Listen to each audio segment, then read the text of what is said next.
Hey guys, I'm your host Matt, and we're here to talk about my take on the Dolphins versus the Titans on the Matt Newton Football Show.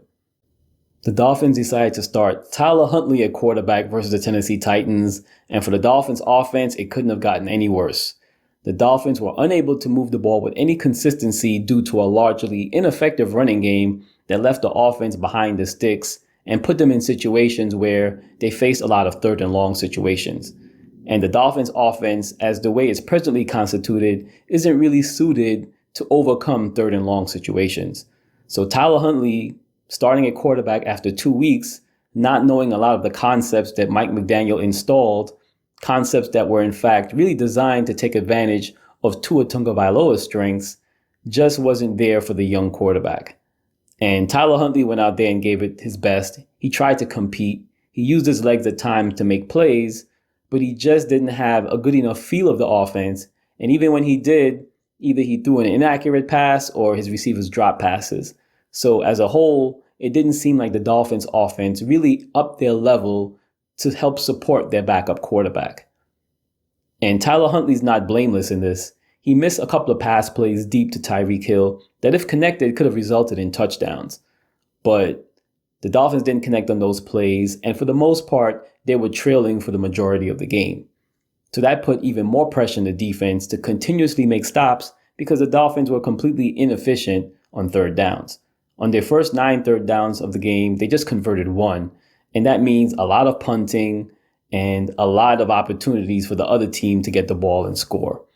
The Dolphins tried to convert a couple of fourth down conversions, but both of those were stopped when Tyreek Hill was given the ball on a reverse, on a kind of like sweep from the wide receiver position going in motion, but that was snuffed out. And later in the game, they tried to do a similar concept with Devon Achane running to the right, but that too was snuffed out. So the Tennessee Titans were well prepared to take away the Dolphins' outside running game, and the Dolphins really had no answers for it. And that's really been the tale of how to defend Mike McDaniel. You take away the outside zones, and the running game, for the most part, will be ineffective. That's what we've seen.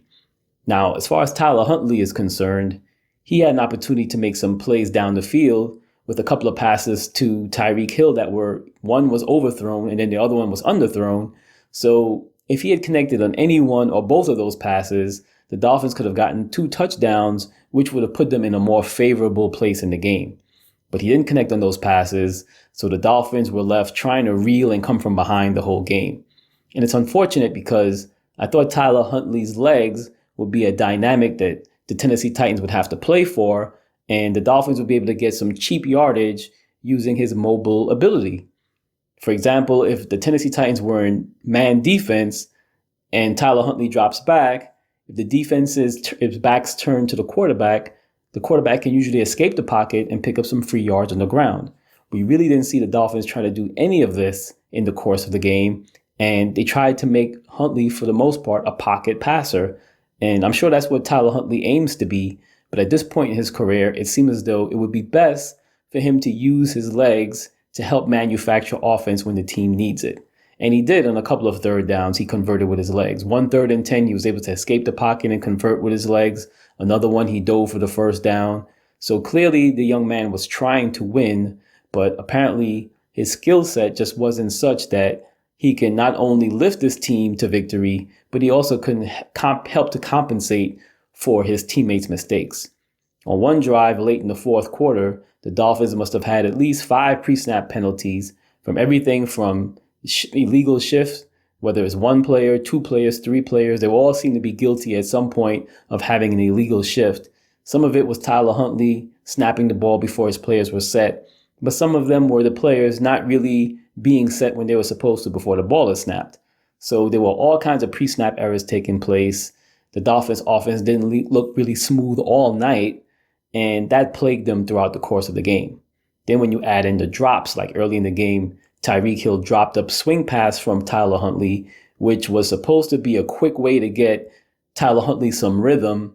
The ball ended up being a backwards pass. Tyreek Hill dropped it, and what do you know? Arden Key comes from the Tennessee Titans, picks up the ball, and run towards the end zone. Now, honestly, there was no whistle blown, so they should have ruled it a touchdown if it was a backwards pass, which it was.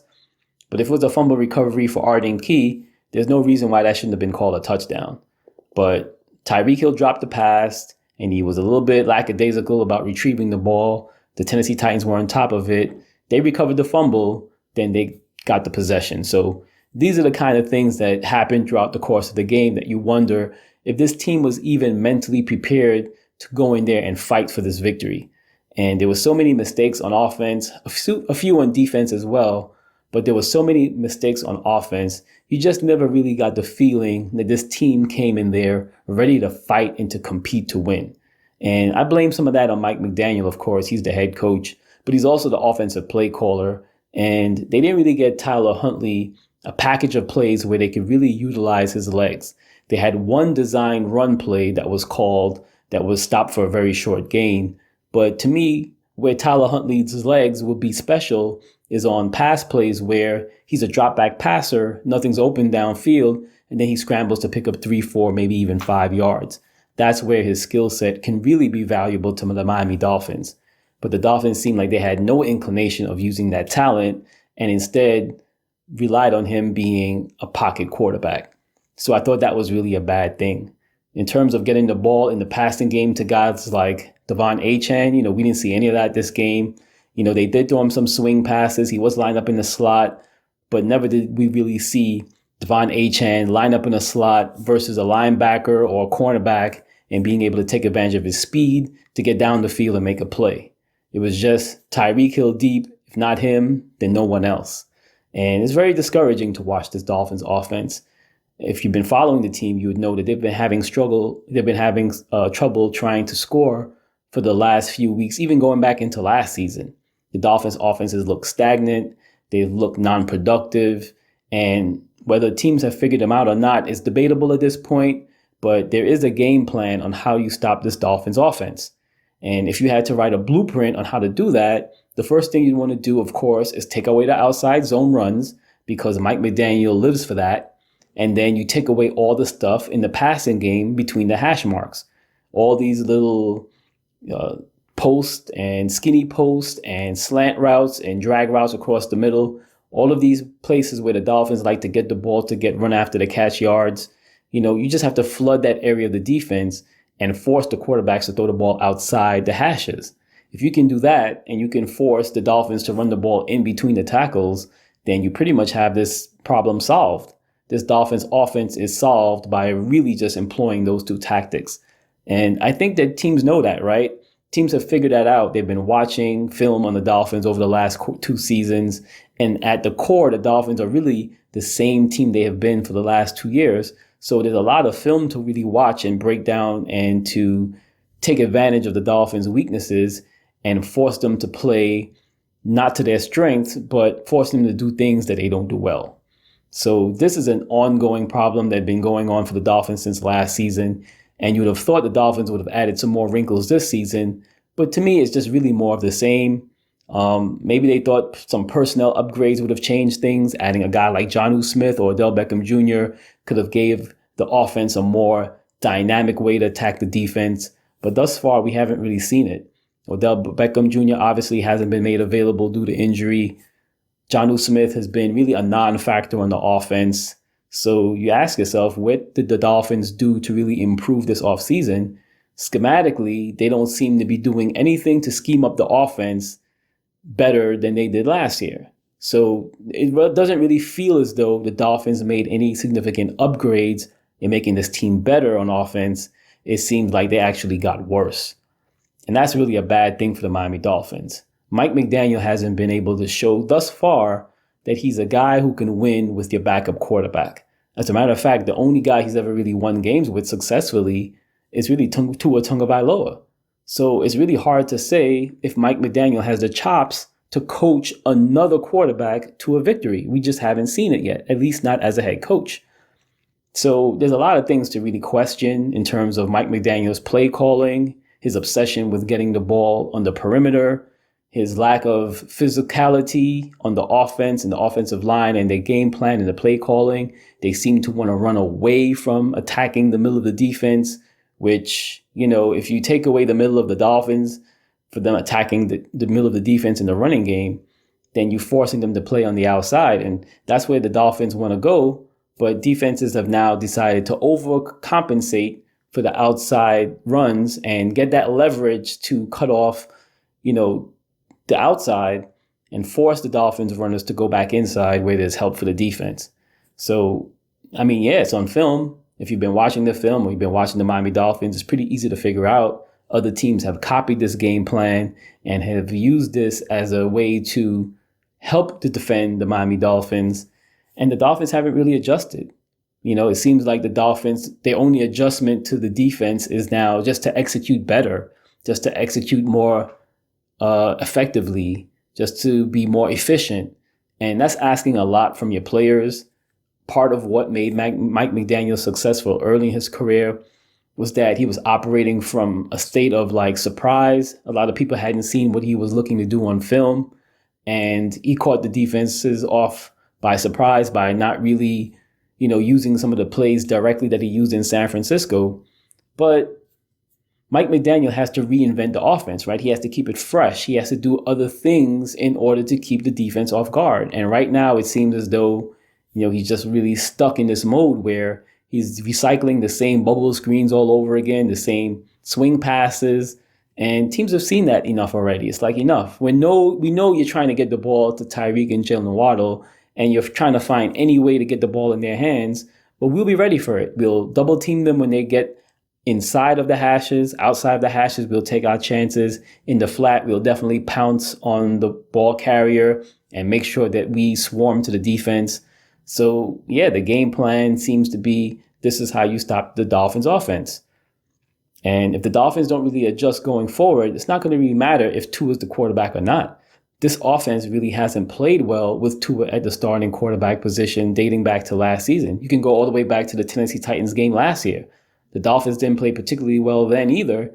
A couple of early turnovers by Will Levis and Derrick Henry led to short touchdowns for the Miami Dolphins offense.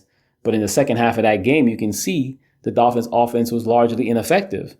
And then, for the rest of the games that season against Dallas, against Baltimore, against Kansas City, the Dolphins offense really looked ineffective. And a lot of people thought, hey, it has to do with the injuries. It has to do with, the cold weather. But those are just excuses. The Dolphins offense hasn't looked good since the Tennessee Titans game last year. And this year we're seeing more of the same. The Dolphins were almost down 24-7 to the Jaguars before, Javon Holland punched the ball out of Travis Etienne's hands and really turned the game around. The week after that, they didn't really do anything against Buffalo, and they were basically stampeded in that week 2 loss. Then when you look at week 3 with the Seattle Seahawks, the offense really did nothing that game. Skylar Thompson looked like he was all over the place. He looked like he lacked confidence. So, the offense looked bad in that game as well. And in this game versus the Tennessee Titans at home, the Dolphins didn't look impressive either. So the Dolphins really have to figure out what their identity is now that Tua is no longer on the team. And to think that we're in week 4 going into week 5 next week and the Dolphins are still trying to figure that out, how to make their backup quarterback more effective, how to be consistent moving the ball on offense. The fact that we're talking about that in week 5 is just not very hopeful. You just don't really think the Dolphins will be able to figure it out in the next few weeks while they're trying to remain in the conversation for a playoff run, hoping that they can keep the ship afloat until Tua Tagovailoa comes back.